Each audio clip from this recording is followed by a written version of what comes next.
Hey guys, hoping all is well with everyone. So in this video we are going to be concluding the read-along of the Secret Zoo, Secrets and Shadows.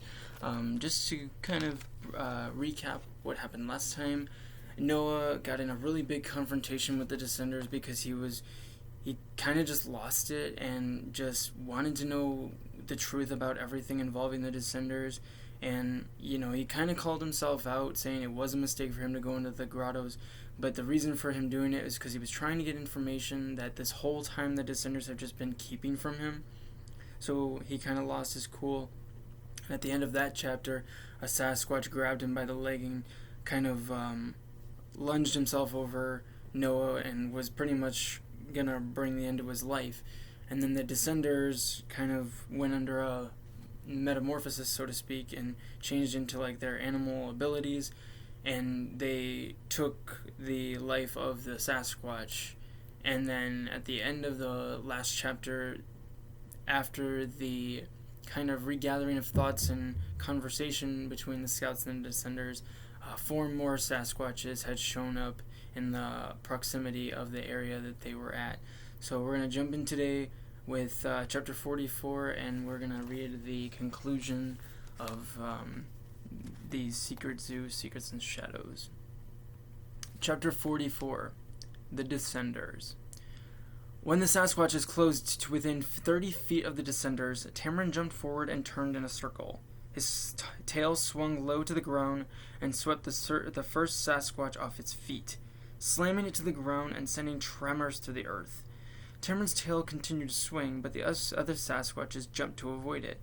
Hannah sprang out of a crouched position as her boots shot her forward and up. More than 10 feet in the air, she rolled her legs beneath her and landed her boot soles on the chest of a Sasquatch. The beast sailed backward and slammed into a tall tree, bursting the trunk. The tree creaked and groaned and finally toppled to one side, smashing through a deck before slamming to the ground. The dazing Sasquatch staggered to its feet, shook the confusion out of its head, then charged forward. Solana struck next. She reached across her back, plucked a handful of quills from her jacket, and then pitched her arm around. The black and white barbs sailed through the air like a cluster of deadly blades, and then peppered the front of the Sasquatch. The beast roared and stumbled backward, clutching at its chest and tearing the barbs from its flesh. Sam stroked his wings and launched into the air. He tightly circled the Sasquatch and kicked its back, driving it to the ground. The scouts stayed huddled close on their heads and knees. Noah looked up and saw countless giraffes staring down from the weave of sprawling decks. A Sasquatch took a hit from Hannah's right boot, struck the ground, then slid up to the scouts on its stomach. It stopped just inches from their knees and looked up at them. Then it angrily spread its lips, revealing the fullness of its yellow fangs. Noah saw that Hannah was battling another Sasquatch, and the other Descenders didn't seem aware of the danger the scouts now faced. "Guys," Noah said, "run." The scouts jumped to their feet and took off toward the middle of the sector. The Sasquatch tore after them on all fours, throwing its body forward like an ape. "Faster!"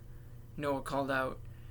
The 4 of them charged beneath a low deck on the burst out on the other side. The Sasquatch followed, its head skimming the overhead planks.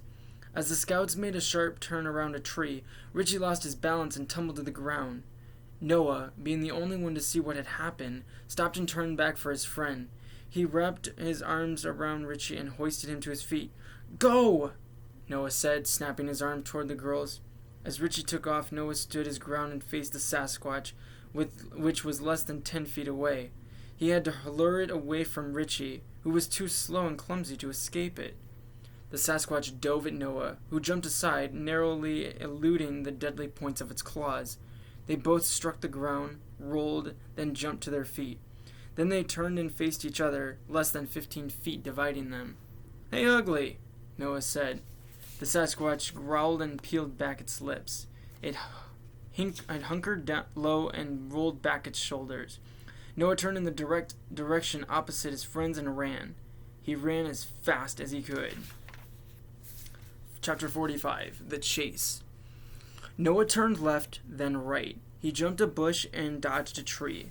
A giraffe bolted across his path, just missing him, but swatting his shoulder with a bushy tip of its tail.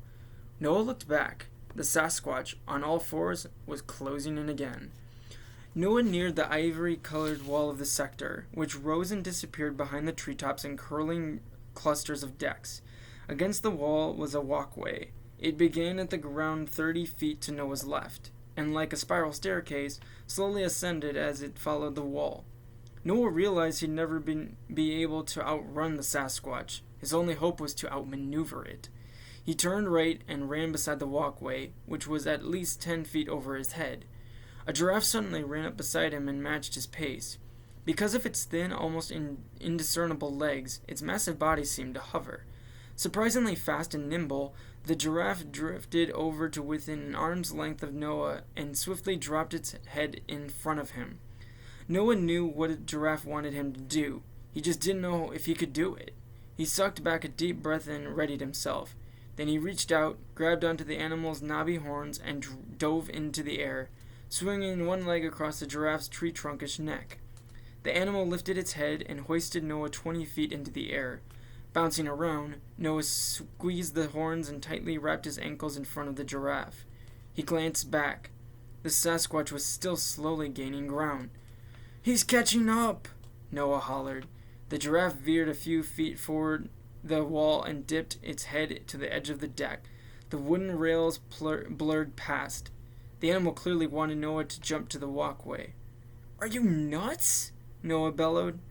The giraffe twitched its big ears against its wrist. Noah turned again to the blur of the walkway. It didn't seem possible. But then he noticed the small ledge in front of the railing. Could he reach with both hands, grab a post, and have his momentum swing his feet up to the ledge? He glanced back. The Sasquatch was within 5 feet. There wasn't time to think. Noah threw his arms out to his side. His hands painfully bounced off the railing before his fingers closed on a post. His legs swept off the giraffe's neck, arched into the air, and touched down on the ledge. He quickly stood and pitched himself over the rail, the wind gushing out of his lungs as he came down hard on the wood. He laid on his back and stared above him. He stared to breathe a sigh of relief, then stopped. Something had moved next to his head. He turned to see the Sasquatch's hands wrapped around 2 posts. The beast ripped away a section of the railing and hurled it upward.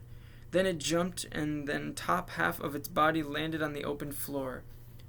Noah rolled his hands and knees. As the Sasquatch squirmed onto the deck, Noah was abruptly swept high into the air. A giraffe had charged in from behind him, jabbed its neck through Noah's legs, and then raised its head, situating him on its body, just as the other giraffe had done.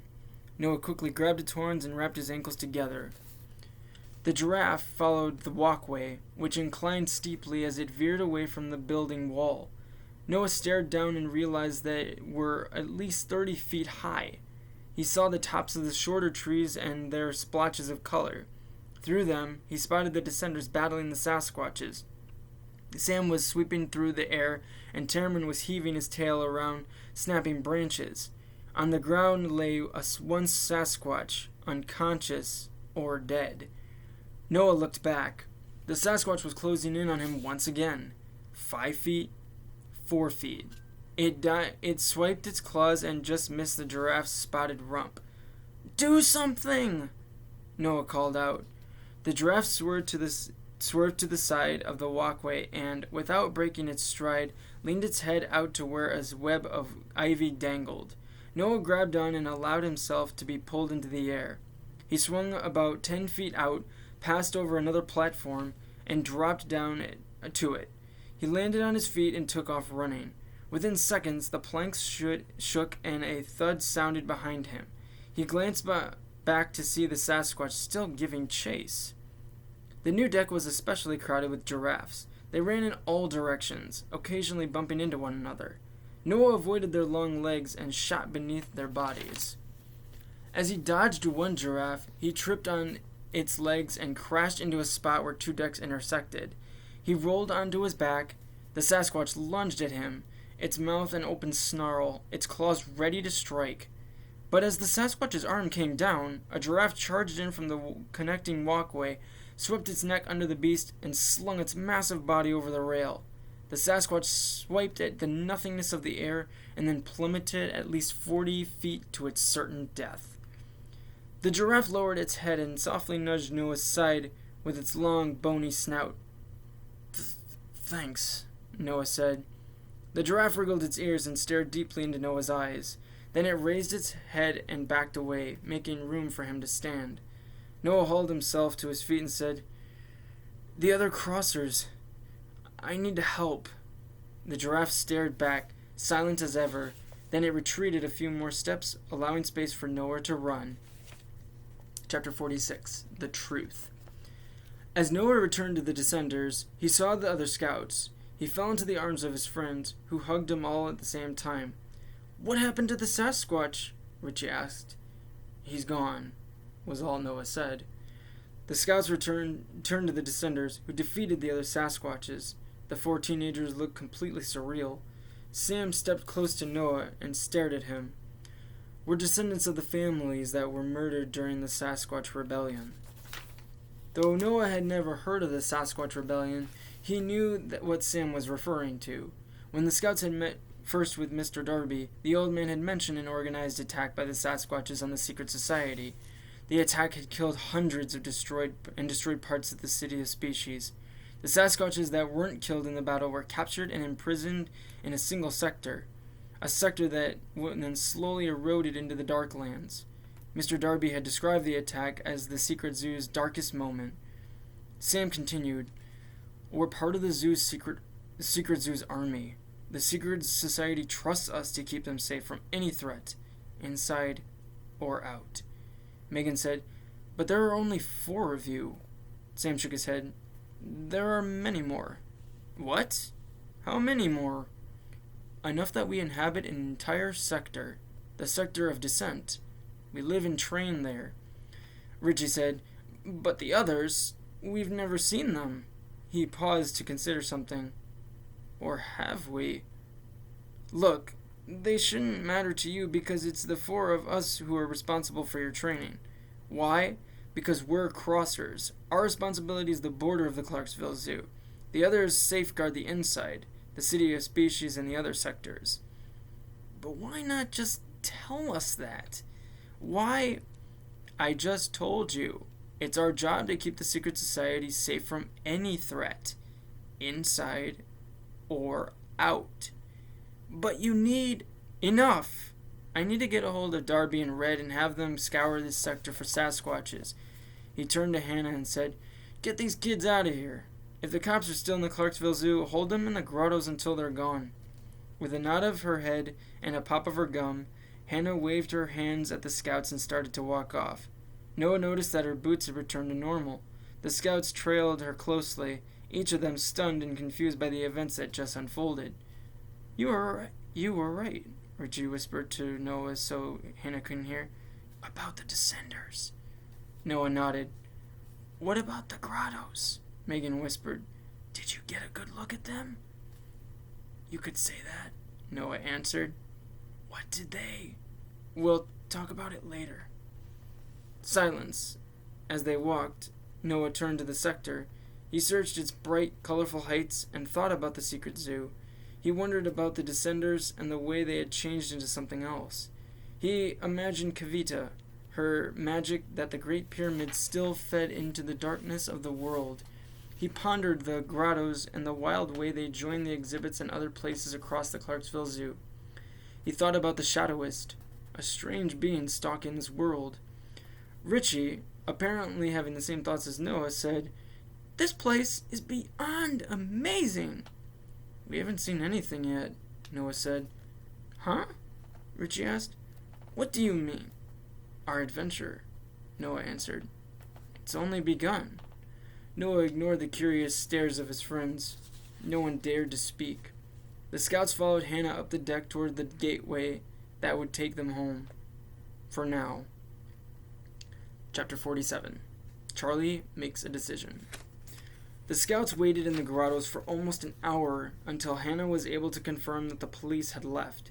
Then, after a guard locked visitors out of the Giraffe jam, the scouts crossed back fully to the Clarksville Zoo.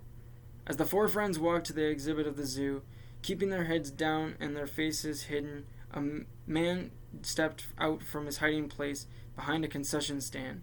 He had a mop of bright red hair, a splattering of freckles, and plump lips locked in a wicked snarl. Charlie read. Watching the scouts from a distance, he shook his head and stood with his hands on his hips. A staticky voice rose from a walkie-talkie clipped to his belt. Charlie, they're out now, and they're headed this way. It was a security guard at the front gate. You want us to stop them? Charlie thought about this for a moment. Then he unclipped the walkie-talkie and held it to his mouth. No. Let them go. Roger. Charlie fastened the walkie-talkie back on his hip. Then he turned and walked to the back of the zoo, away from the front gates. It wasn't time to stop the scouts.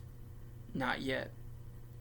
And that is the end of the Secret Zoo, Secrets and Shadows by Brian Chick. I hope you guys enjoyed that read-along. I am in my next read-along. I am going to be starting the third book of the Secret Zoo series. But I hope you guys enjoyed this video.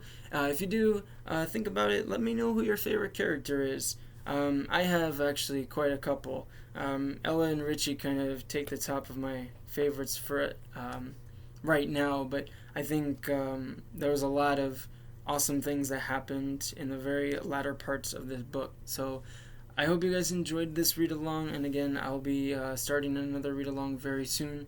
But as always, thank you so much for watching, and take good care of yourselves.